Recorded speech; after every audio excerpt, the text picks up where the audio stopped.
In this week's case study, we're going to look at how you can spy on your competition, learning from their mistakes and profiting from their successes. We're going to look at the information that's readily available and go deep into the data. Competitor intelligence is the action of defining, gathering, analysing and distributing intelligence about products, customers, competitors, and any aspect of the environment needed to support executives, managers, making strategic decisions for an organisation. Now you may think, well, that sounds just a bit too big for our little business, but it's really essential because having an Amazon business is more than just having your product and a brand. You need to know what's happening in the marketplace as well, because Amazon is a competitive, dynamic marketplace. People are always saying that Amazon is getting more and more competitive, more people are coming in. But after examining a number of markets, it appears that people are also leaving or are not as successful as well. They leave because they don't have enough money to reinvest in their shipment, or they give up too early. They just never rank well enough to get organic sales. When you're looking at your competitors, there are two groups, the fly-by-nighters and the consistent performers. And you want to be learning from the consistent performers and watching for the mistakes of the fly-by-nighters. Now, some Amazon tools offer the option of tracking competitors, but there's usually a limit for each pricing band. But the problem is that the competitors that you choose today may not be your competitor next month. And the new gun product which you're not tracking overtakes you. You have no idea. You have no data as to what they did. In fact, you might be in the mistaken belief that you're tracking the market, but really, in fact, you're only tracking a small subset of the market. I had a look at some markets over a 6-month period, garlic press for example. Of the 24 products that were on the first page in June 2016, only 15 were left by October, 4 months later. And of the second page in June, none made it to the first page and only 2 remained on the second page 6 months later. So basically, all of the second page disappeared. They're no longer selling their product. Yoga mat was another one. 24 brands in June, but only 16 brands survived after 16 months. But importantly, only 2 ASINs survived. So basically, people were dumping their ASINs, developing up new ones. So the only 2 ones that survived were the Top Seller and Amazon Basics. In a smaller, less competitive niche, only 10 products survived from June to October. And of the 24, in October, only 15 remained in the top 24 by February. So you need to track all the competitors in your market rather than just a few. So many of you already have the Jungle Scout Chrome extension, but most people are just using it for product research and not for spying on their competitions once their products are up and running. Now, the Jungle Scout Chrome extension is a fantastic tool. It's a real game changer. If you don't have it, there's a link below to get it. Not long ago, the information that Jungle Scout provides would have cost businesses millions to obtain. It would have taken months to obtain the sales volume, pricing, and consumer opinions of all their customers, all their competitors. And now you can get that information in an instant. And Jungle Scout is great for product research, but it has a far more powerful function, which is competitor intelligence. It just doesn't track one competitor. It can track hundreds of your competitors for every keyword that you have. Jungle Scout is easily the most efficient and easiest way to collect data on your competitors. It literally takes 1 minute, in fact, maybe even quicker. It's just one click added to your daily ritual each day. So let's talk a bit about how Jungle Scout works. First, you do a search for a product on Amazon, brings up the top 16 or 24 listings. 2, you click on the Jungle Scout icon in Chrome, and Jungle Scout does its magic. It scans the page, gets the ASIN for each product, but not the sponsored products. It collects from that page, the page rank, the title, the brand, the price, number of reviews, seller rating, and the BSR, the best seller rank. And from the BSR, for the category, it uses the Jungle Scout algorithm to estimate the number of units sold. Now, the estimated sales is a really valuable feature of Jungle Scout, and it is an estimate, but it seems pretty accurate. So Jungle Scout takes a snapshot of the market at a particular point of time, but the sales volume is based on a BSR, which, as you know, moves around on an hourly basis. And it can the BSR can jump around significantly due to promotions, or lightning deals, giveaways, other types of promotions, outside influences, holidays, sale days like Black Friday, Cyber Monday, or what is happening to other unrelated niches in that category.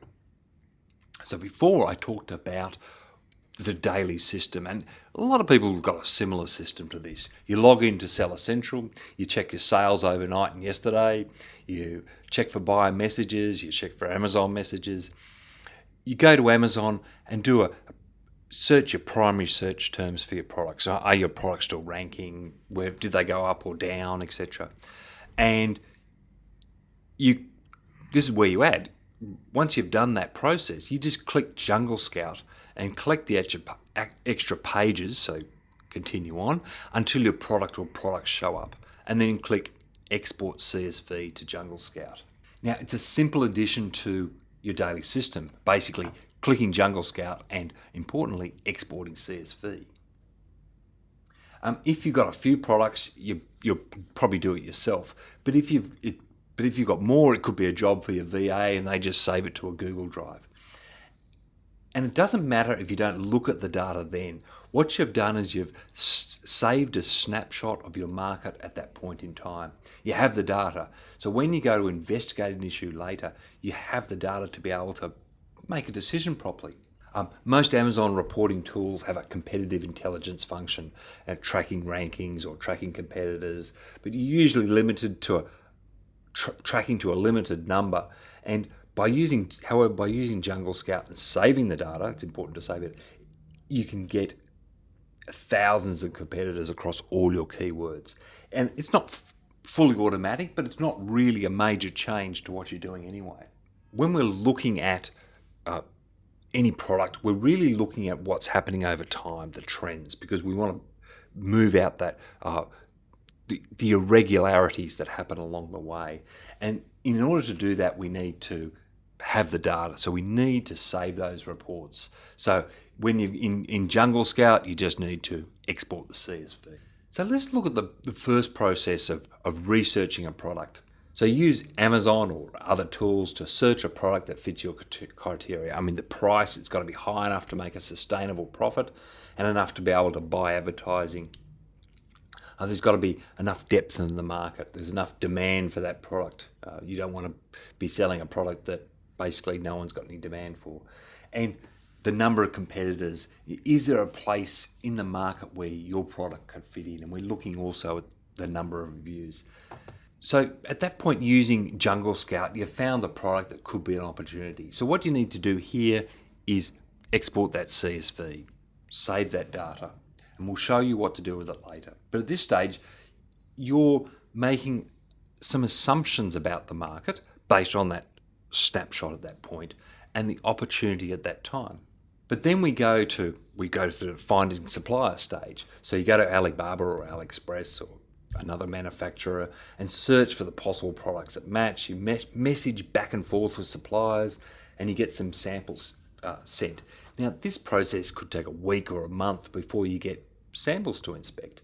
And then you have a look at where your logo could go, you suggest some amendments, you get the supplier to send you a new final samples, and you get the new final samples in and you're ready to place your order.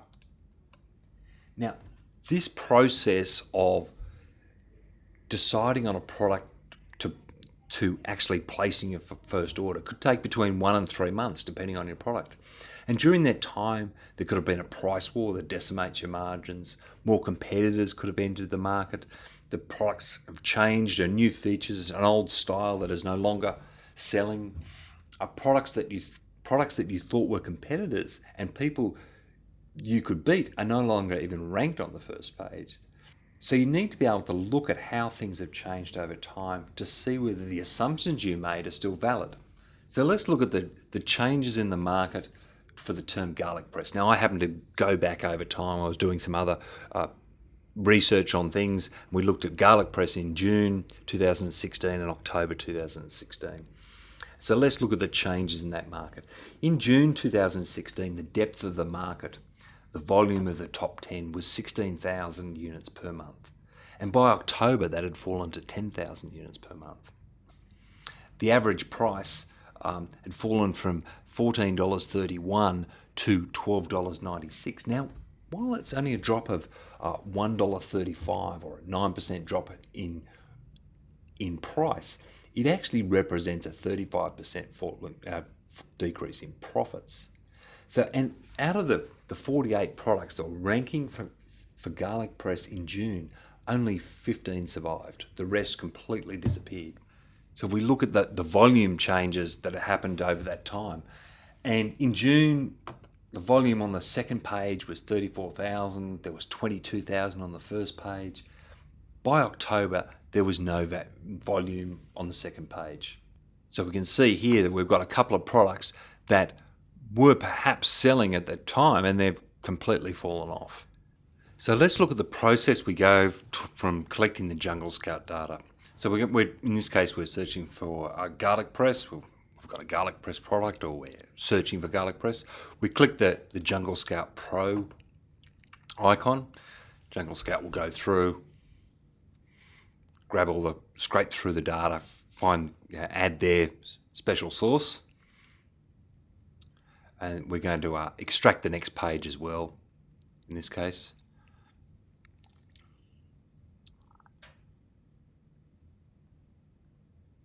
So that's still working. Oh, and then what we want to do is export the CSV. Pretty simple. So a lot of you are probably going through that process anyway of looking where your product is. Okay, I'm number 9, whatever, and then maybe leaving it at that. So just a simple place of checking your rankings each day, and all you have to do is export the CSV, and you've captured the data for that day. So the next question is, what do we do with that data? What do we do with those exported CSVs? Well, this is where we've made a new product called Treehouse Metrics, and what it enables you to do is upload those CSV files so you can find out the data. So we're going to go choose file. We're going to choose the file, and here's the garlic press one we've just uploaded, and upload. And it will say, okay, you've uploaded 32 products for the keyword garlic press, searched on such and such a date, and click here to view reports. Now, in the report selector, this is where you can choose which reports you're looking at. Now, in this case, garlic press, we've done a number of searches over the time, but it'll just show for that particular search term only one of them, so it'll show you the latest ones. But you can go. We'll show you how you can go into it further. So we just click Get Report, and it'll give us a report and graphs about all the important things. So we can see here we've got a quick overview, top 10 products per month. The number of units sold, so it's 9,000 units, the average price $13.85, the average number of reviews. So, we've got a bit of a helper there. Okay, the price is under $15, it's a problem product if you're doing research. It's average over 100 reviews. And then we've got the variety of graphs, the price volume analysis, the scattergram, gives you an idea of the volumes and where everyone's priced. Really a price elasticity, a really important graph to understand very quickly. The number of units sold per month, the price per unit, the sales per month, the reviews per product. And we can see here we've got some products that have got massive number of reviews and others with basically hardly any. And then here we've got a listing of all the different products. Now, some important things in here. One, we've got the monthly increase in volume. Now, when you've done a number of different reports, you can then go in and say, okay. And what we've done is calculated the expected revenue growth per month. Here is a list of all the products that are listed in this search term. And we can see here we've got the product name, the brand, the BSR rank at that particular date, the price, the estimated volume, and the monthly increase in volume. Now, where we've got multiple dates, we can then estimate the volume increase or decrease over time. So we've got a 6.2% increase per month and a 7.8% decrease for some of these ones. The total number of reviews and the review rate. So that's the number of sales that they get and how many reviews they get. So basically 1 in 100 buyers are actually leaving a review for this particular product. This is where it actually gets really powerful, so when you can start looking at it over time. So let's look at Alpha Gorillas, for example. They've got almost 2,000 units a month. The number of reviews is 1,700. They've been around a while. So we click on this, and we can see that their minimum volume was 0. The maximum volume, they got up to 4,000 or 4,500 units per month. They started with 1,200 reviews. They've now got 1,700. Their page rank at the top was 1, and now they're doing it 4. And so we can see a bit of a graph here. So they've dropped from position 1 down to position 3, down to position 4, and we can see the graph here. Now we've got probably a no data for that particular day, but you can see that their volume has been kind of decreasing over time. From around 4,000, it's dropping down to around this 2,000 mark. We can see what they're doing with their price as well. So they bumped it up to $20, and they've kind of mucked around with a bit of lower price, and it's back to $20. We've got a fairly steady increase in reviews. Now, if we had more data, we might see, as some of them we do, where they've got a drop off in the number of reviews as a result of the review change that Amazon made. And we can have a look at the relationship between PageRank and BSR. So we see a fairly tight relationship here in terms of that graph. PageRank and price, we can start to see, okay, did the price cause an issue with the PageRank? And here we can see, no, that wasn't an issue. PageRank and volume, again, we've got it fairly close. Price and volume, now it probably doesn't show it on this, but we can see other cases where you can see where the prices dropped or increased and their volume has significantly changed. And then we can go back and look at any of the positions over time. Previously, we just saw how easy it was to collect the data and upload it into Treehouse Metrics. I had a quick review of the reports that are available. Let's go into a bit more detail of those reports. So the first one is the price and volume scattergram. Now, this is a really valuable graph because it tells you instantly where everyone fits into the market. Here we have the top 3 sellers basically charging and selling more. So they're high price, high volume, and everyone else is kind of battling it out around this area. In some products you'll see this, and we'll usually have two segments within the market. One segment being basically the low value segment, and the other one's being the premium, and ideally you're trying to look for the premium at any point. This can also give us, when we've got different products, we can also see at times a price elasticity curve. We're looking at the volume per month. So here we can see, okay, for most products, this is pretty standard. We're looking at most keywords and most markets will have the top 3 products selling most of the goods. It's a fairly standard curve if you looked at a number of things, such as Google graphs on the traffic from the top 3 keywords. It's a similar type of graph. But here we've also got some other details. So the total volume from the top 10, the average volume from the top 10, the maximum volume, 2,600, the minimum volume. Okay, if we were on the first page for this, what could we expect in the volume? So the total volume is 14. Average, if you're on the first page, is about 605, but it goes down to 90, which is basically 3 units a day. And the second page, it's fairly typical. We can see that. Chances are they're probably not getting the traffic from that second page, but probably from other keywords. We can see the sales per month, total revenue. Just gives you a quick idea. You might have someone who's kind of not as much volume, but higher price. The total number of reviews. Now you can see here the reviews process in this one is completely out of whack, and that we would expect to see the products with the most number of reviews having the been ranked highest, but in this case, they're probably further down. Now, this search was done, I think, in October, or maybe June. So there was some fluctuations in respect of the review system at the time.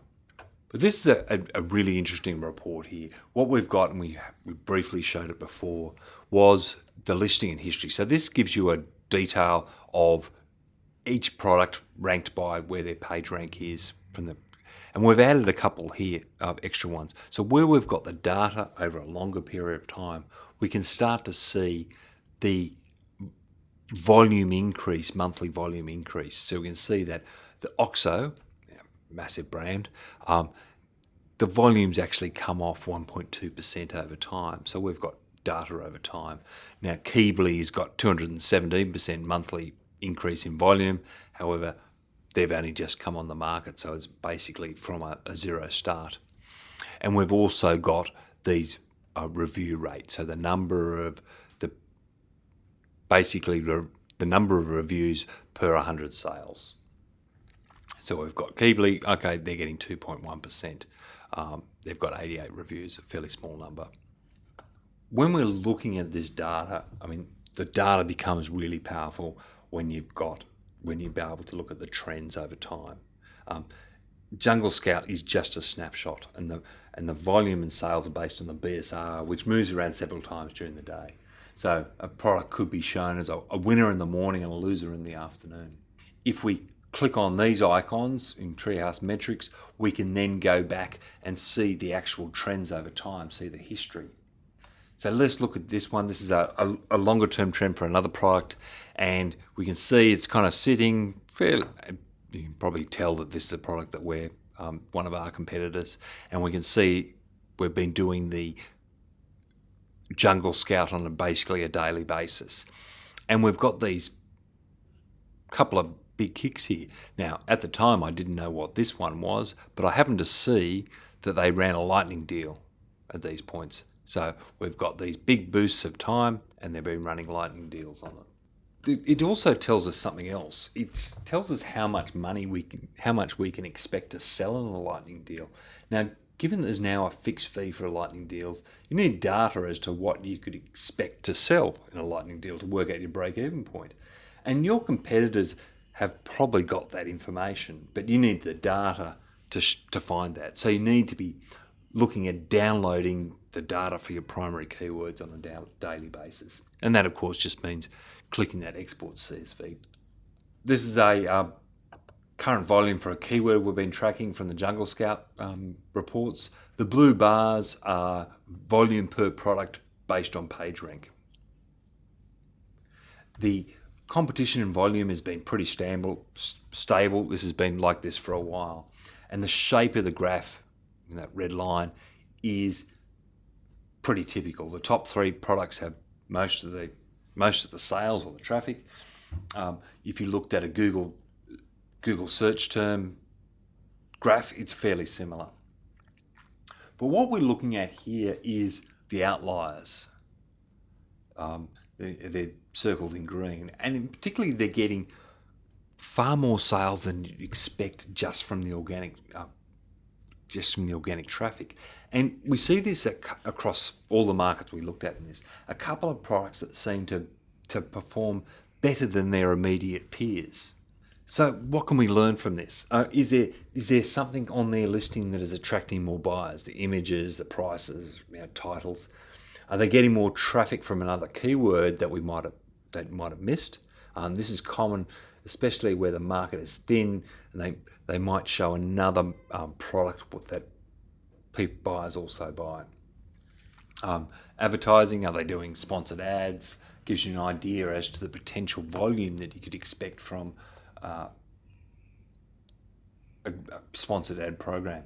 Or are they getting traffic from other sources? Most brands don't direct traffic to Amazon, and most have, to be honest, no internet marketing skills. So the outliers could provide us a clue to the best practice. Now, so what could you do there? You could find their website, join their mailing list. What is their email sequence? Do they have a Facebook pixel installed? You go to Facebook if you're in the USA. So once you've gone to their site, have they got the Facebook pixel? You can get a little add-on to Chrome that'll tell you whether the Facebook pixel's in there. Once you've gone to their website, go to Facebook if you're in the USA. Do you see their ads appearing in your feed? Are they doing Facebook ads? Find their Facebook page, like it. What do they post? Is there any ideas for content that you probably hadn't covered? And then find their other social media sites: Instagram, Pinterest, Twitter.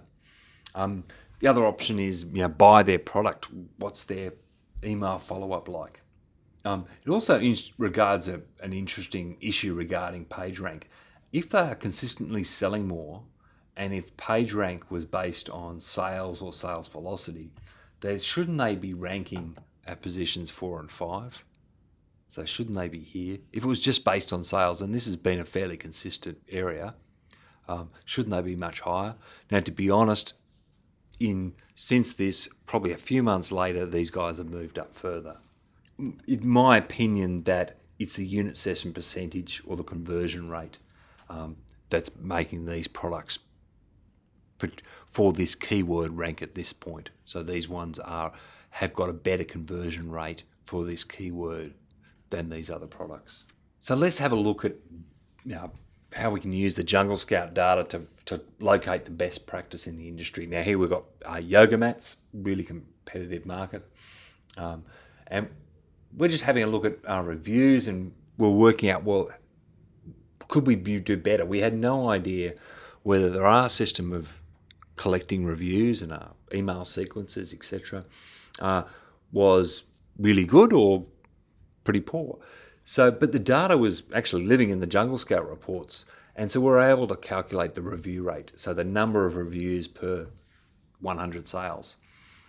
We looked at the average sales of a product divided by the increase in reviews divided by the number of months we had for that data.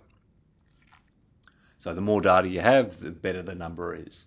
Now I'm going to look at any market and find the best review system based on actual reviews by comparing products that are sold thousands a month to ones that sold 100 per month. So now that getting reviews is more organic rather than the paid review system that basically ceased in October 2016. So the review data for moving forward should reflect more organic review growth. Now some of this data is obviously going to reflect paid review systems that are going, especially in a market like yoga mats. But it's interesting, and you can make your own conclusions in your market, but it looks like many sellers have basically no review system in place at all. Amazon Basics, 0.4%. They're selling like crazy, but they don't have a review system in place. Now we've collected this data for this search term, yoga mat, over about 6 months. So it's not a complete data set. From September to December is missing. In yoga mats, Balance From is the top ranked yoga mat consistently. It does 4,000 to 5,000 units a month. It's got 3,812 reviews and has a review rate of 2.3%. Now, if you look through for your market, you'll see that 2.3% is pretty good. If we looked at Rehut, the second ranked product, it's got 1.8%. But the rest of the results for yoga mat are pretty low. By clicking the green graph icon in Treehouse Metrics in this report, you can go and see the history and see whether what the growth pattern of those reviews are, whether it's just increasing consistently or... So what can we do with that information? So we know that Balance From and Rehut have got... So it's time to buy a yoga mat on Amazon and pay close attention to the email sequence. So what messages do they send out? What do those messages ask you to do? When did they send them out? How many messages did they send? Did they direct you to the seller first and then to the product reviews, or straight to the product reviews? Did they send a bonus? Was it a surprise or promised? And by bonus, I mean an email, ebook, or something like that. What language do they use? Friendly, serious, formal, informal? Was it aimed at a particular avatar? Yoga mats, was it aimed at females, for example? And importantly, is it within Amazon's terms of service?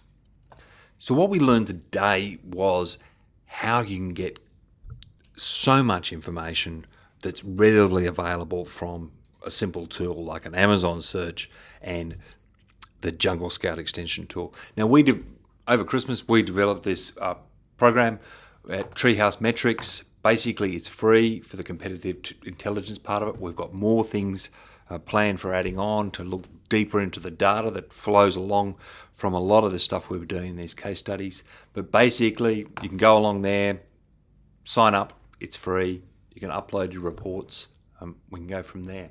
If you've got any questions, just please leave them below in the blog, and look forward to talking to you soon.